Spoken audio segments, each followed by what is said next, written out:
I know I can't remember everything, and at times I'm angry that I can't. I feel like I have a right to know everything that happened, every sick detail, and at the same time I'm glad I don't remember everything. I met a man, and it wasn't until after we were married that I found out what he was capable of. I felt I was the ugliest, stupidest, worthless piece of crap on the face of the earth. I really believed that, and I wanted to die.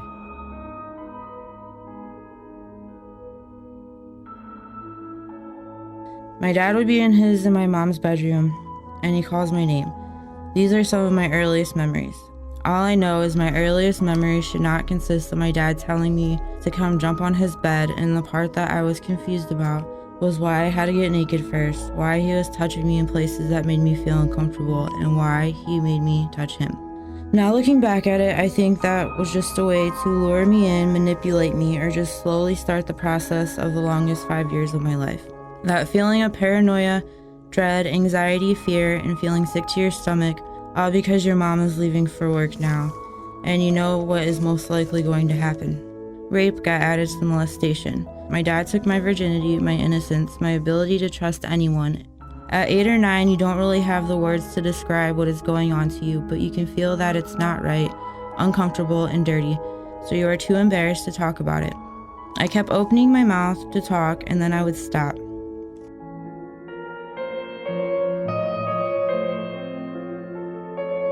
I couldn't fix, manage, or control the situation, and I didn't realize that I had lost all of me again because I was trying to fix, manage, and control, and I was hurt on a daily basis. I went back to the bedroom every day and just laid in the bed and cried because I couldn't take it. I had no place to go. I was homeless.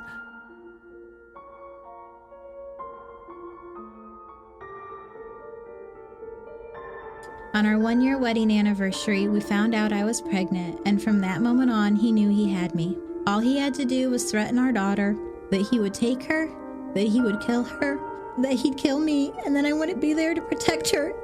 I stayed to step in between and shield as much as I could. I took the verbal, the emotional, the sexual, and the physical abuse. Every time I thought we had suffered the worst imaginable, he managed to find another layer of torment that I didn't even know humans were capable of. When I was pregnant with our second daughter, he walked out. Thinking this was the answer to all my prayers, I thanked the Lord. Unable to divorce since I was pregnant, we endured months of threats that if I told anyone anything, he would go after the girls, and I believed him. When I was at the hospital having my second daughter, my dad brought my first daughter in to visit. On the way in, the nurses spoke to her in congratulations. Rosemary, only 5 years old at the time, asked them not to let her dad in to see her new sister. When asked why, she said she didn't want him to break the baby. Having a safe place where crime victims can come to, where they feel cared for and where they feel believed, and where they can get the services that they need. It's crucial for any community.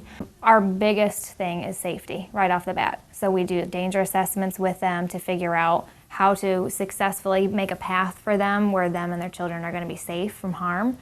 I have heard this time and time again. People say, why doesn't she just leave? Why does she put up with that? Why is she staying with this guy who's such a jerk to her?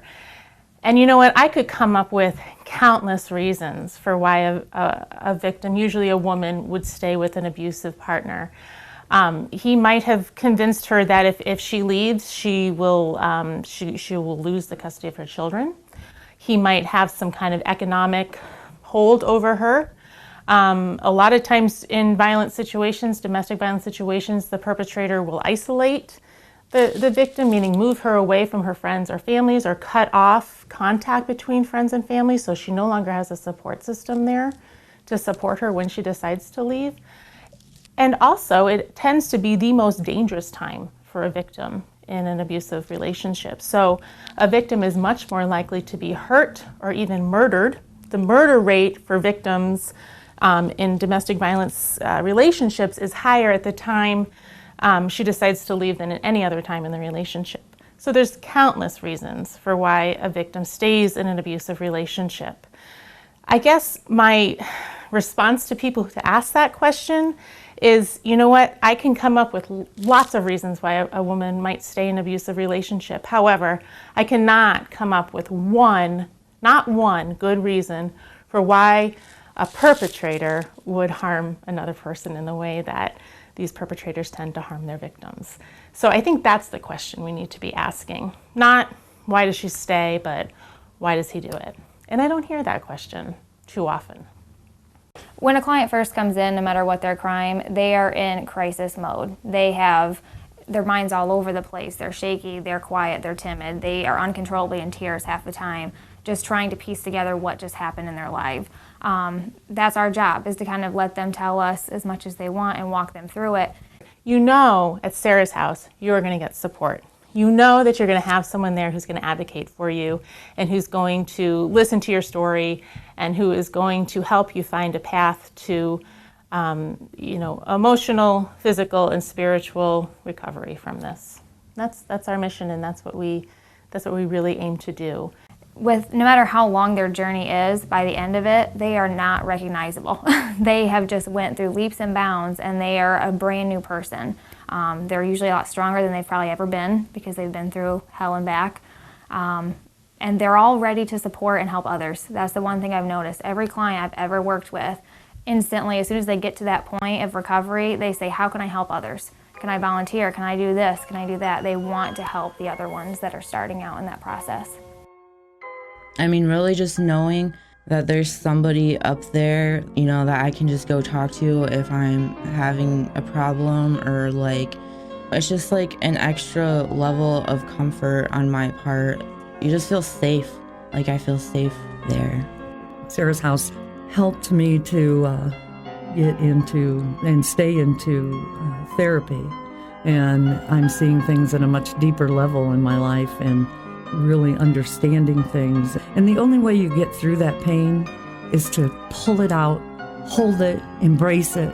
And now I'm not going to let it define who I am anymore. No, there's no way I can change anyone else but myself. And I know that today.